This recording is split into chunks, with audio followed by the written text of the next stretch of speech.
하나님 말씀 함께 보겠습니다. 마태복음 17장 14절부터 21절 말씀까지입니다. 마태복음 17장 14절부터 20절까지 말씀 우리 한 목소리로 봉독하겠습니다.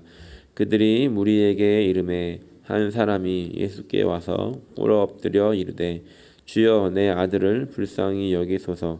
그가 간질로 심히 고생하여 자주 불에도 넘어지며 물에도 넘어지는지라. 내가 주의 제자들에게 데리고 왔으나 능히 고치지 못하더이다. 예수께서 대답하여 이르시되 믿음이 없고 패역한 세대여, 내가 얼마나 너희와 함께 있으며 얼마나 너희에게 참으리요. 그를 이리로 데려오라 하시니라. 이에 예수께서 꾸짖으시니 귀신이 나가고 아이가 그때부터 나으니라. 이때에 제자들이 조용히 예수께 나와 이르되 우리는 어찌하여 쫓아내지 못하였나이까. 이르시되 너희 믿음이 작은 까닭이니라. 진실로 너희에게 이르노니 만일 너희에게 믿음이 겨자씨 하나만큼만 있어도 이 산을 명하여 여기서 저기로 옮기리라 하면 옮겨질 것이요 또 너희가 못할 것이 없으리라. 아멘. 저는 오늘 이 말씀을 가지고 권세를 사용하는 열쇠라는 제목으로 함께 하나님 말씀 나누려고 합니다. 예수님께서 변화산에 오르셔서 제자 베드로와 요한과 또 야고보와 함께 오르셨고 그곳에서 이 변화를 경험했던 이 제자들과 함께 산 아래로 내려오셨을 때 이 산 아래에서는 뭔가 이제 하나의 일이 일어나서 제자들이 사람들과 함께 있는데 굉장히 떠들썩한 그런 상황이 펼쳐지고 있었습니다. 오늘 함께 읽어본 이 마태복음 17장 14절부터 20절까지 말씀은 마태복음 9장에 좀 더 이렇게 자세하게 기록을 하고 있는데 중간중간 살펴보도록 하겠습니다. 마가복음 9장 14절에 보니까 큰 무리가 그 예수님의 제자들을 둘러싸고 서로 변론하고 있었다라고 이렇게 기록을 하고 있습니다. 무슨 일인가 보니 예수님과 이 세 제자들이 이 부지 중에 있을 때 한 남자가 자기 아들을 데리고 왔는데 예수님을 찾아왔는데 예수님은 산에 가셔서 안 계셨고 이 제자들만 나머지 제자들만 그곳에 있는 상태였습니다. 이 아버지가 데리고 온 이 아들은 상태가 귀신이 들린 그런 상태였고 그래서 간질 발작을 일으키고 불에도 뛰어들고 물에도 빠지게 하여서 이 아들을 데리고 왔을 때는 여기저기 상처투성이 멍투성이로 이 아들을 데리고 왔던 그런 모습을 우리가 상상해 볼 수 있습니다. 이 아버지 입장에서 얼마나 절박한 상황입니까? 어떻게 해서든지 이 아들을 좀 고쳤으면 좋겠는데 소문을 듣고 예수님을 찾아가면 이렇게 어떤 고침이 일어난다더라 라고 해서 예수님을 찾아왔는데 예수님이 계시지 않자 이 제자들에게라도 부탁을 했던 그런 상황이었습니다. 그리고 제자들은 예전에 이 기억이 있었습니다. 예수님께서 자신들을 둘씩 파송하셨을 때 그때 예수님의 권능을 받고 귀신을 쫓고 병을 고쳤던 그런 이제 경험이 제자들에게 있었기 때문에 이 제자들은 한번 고쳐보고자 했을 것입니다.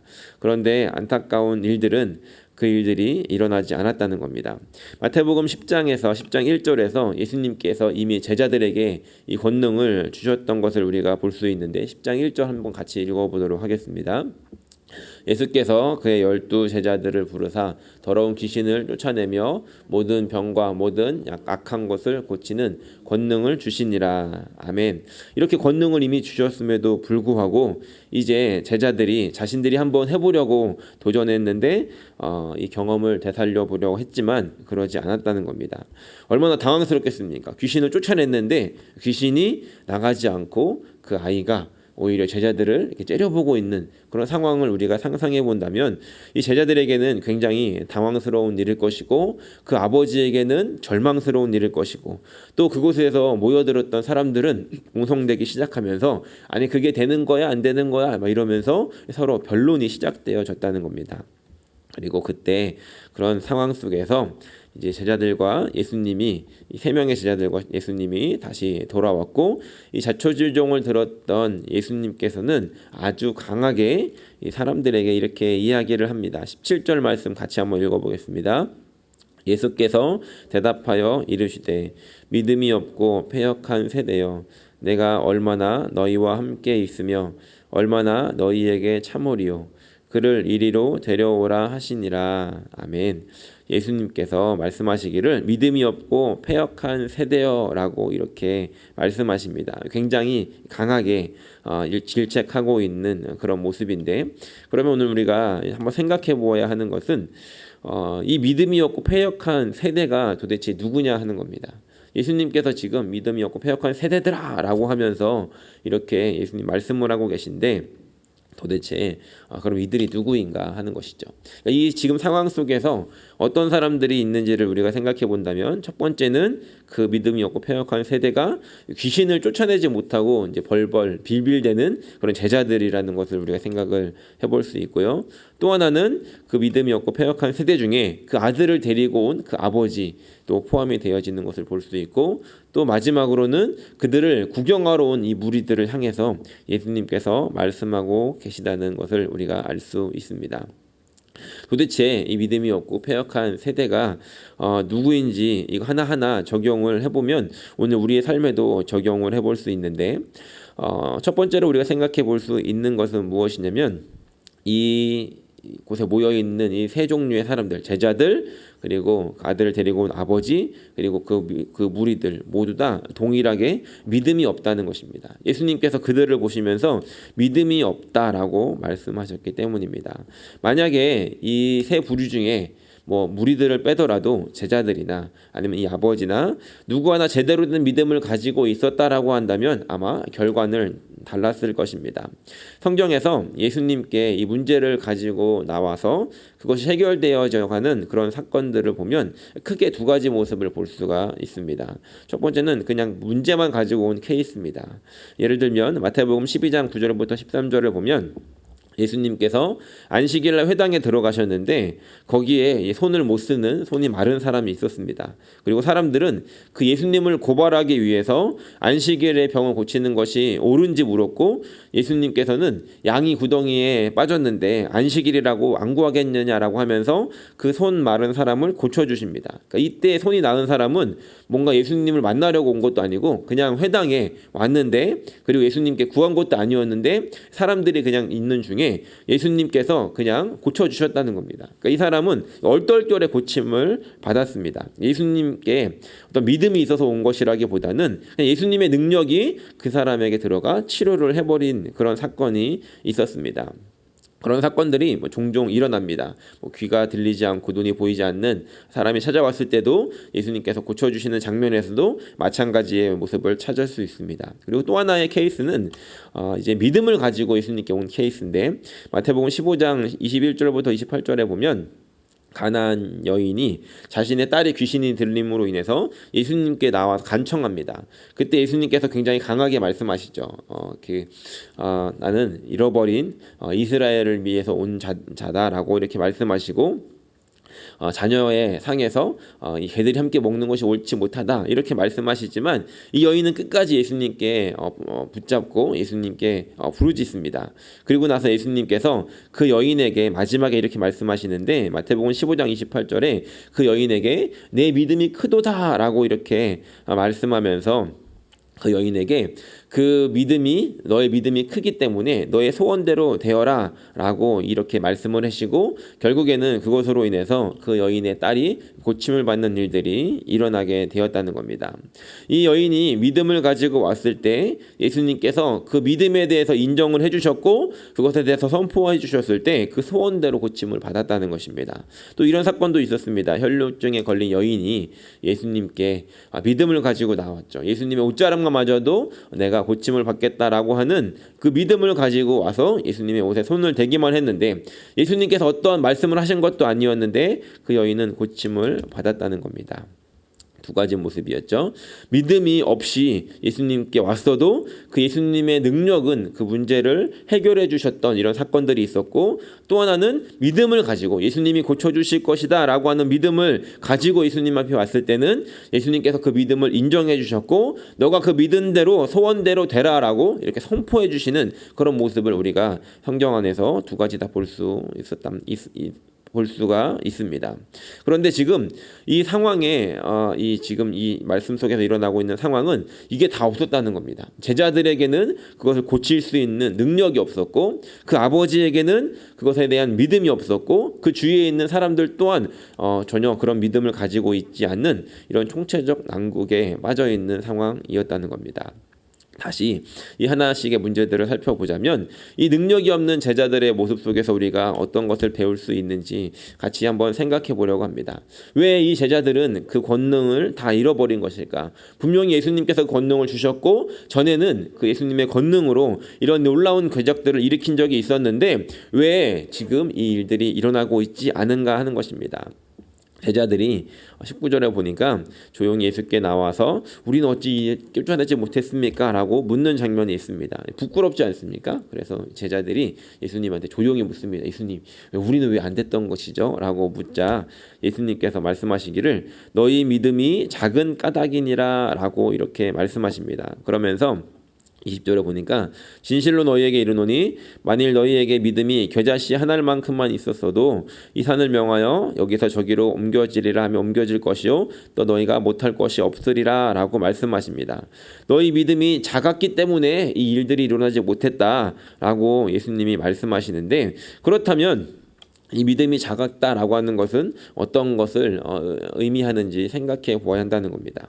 다시 말해 지금 이 제자들에게 도대체 이 믿음이 작게 만든 상황이 무엇이고 어떤 일들이 일어났는가 하는 것이죠. 처음에 예수님께서 이 제자들을 보냈을 때는 이 기적이 일어나고 그랬을 때는 예수님께서 제자들을 보내면서 이런 명령을 하십니다. 너희가 갈 때 아무것도 가져가지 말고 뭐 두벌신이나 뭐 지팡이나 뭐 먹을 것이나 이런 것들을 가져가지 말고 그냥 가라. 아무것도 가져가지 말고 온전히 나를 신뢰하고 그 믿음으로 가라 라고 예수님께서 이 제자들을 보내셨다는 겁니다. 지금 제자들이 그때는 어떤 상황이었냐면 아무것도 없는, 아무것도 준비되지 않고 아무것도 보이지 않는 상황 속에서 오직 하나님만 의지하면서 그 말씀만 붙잡고 나아가야 되는 그런 상황 속에서 그 길을 걸어갔던 것이고 그랬기 때문에 그 모든 순간마다 기도하면서 가지 않을 수 없는 그런 상태였다는 겁니다. 그러니까 그 믿음을 가지고 갔을 때는 이 권능이 임하여 놀라운 능력이 나타났는데 지금 이 상황은 예수님도 계시지 않고 또 예수님을 의지하거나 어떤 것들을 하나님을 바라보는 그런 상황이 아니었는데 단순히 그냥 예수님의 이름으로 고치려고 하다 보니까 이런 능력이 나타나지 않는 그런 상황이 되었다는 것입니다. 그렇다면 오늘 우리가 적용해 볼 수 있는 것은 무엇이냐면 우리 안에 이런 믿음이 있어야 한다는 것입니다. 무엇이냐면 이 믿음이 크고 적음을 판단하는 그 기준은 예수님께서 말씀하실 때는 우리에게 온전히 하나님을 의지할 수 있는 그 상황 속에서 하나님을 바라보는 것이 그때 가질 수 있는 것이 바로 그 믿음이라는 것입니다. 그 믿음이 있을 때는 이런 기적이 일어나게 되고 이런 놀라운 일들이 일어나게 되지만 우리가 이 상황 속에서 그것들을 의지하지 않고 하나님을 의지하지 않고 그냥 내 경험을 의지하려고 한다면 나의 과거에 있었던 기억을 의지하려고 한다면 그때는 이 능력이 나타나지 않는다는 것입니다. 다시 말해 오늘 말씀의 제목이 이 권세를 사용하는 열쇠였는데 하나님께서 우리에게 이미 주신 이 권세를 사용할 수 있는 그 열쇠는 바로 믿음이라는 것이고 그 믿음이라고 하는 것은 온전히 하나님을 신뢰하는 그런 것이 바로 그 권능을 실행시킬 수 있는 그런 믿음이 되어지더라는 것입니다. 바라기는 오늘 저 여러분들에게 이러한 믿음이 있기를 소원합니다. 어떤 상황에서도 동일하게 하나님을 신뢰할 수 있는 믿음, 우리가 뭔가를 가지고 있지 않던 그 가지고 있는 것을 의지하는 것이 아니라 오직 하나님이 하실 수 있습니다라고 하나님을 의지하는 그 믿음이 저 여러분들에게 있기를 간절히 소원합니다. 우리가 그 믿음을 가지고 있다라고 한다면 이미 우리에게 주신 그 권세와 권능이 이 능력을 나타내게 될 줄로 믿습니다.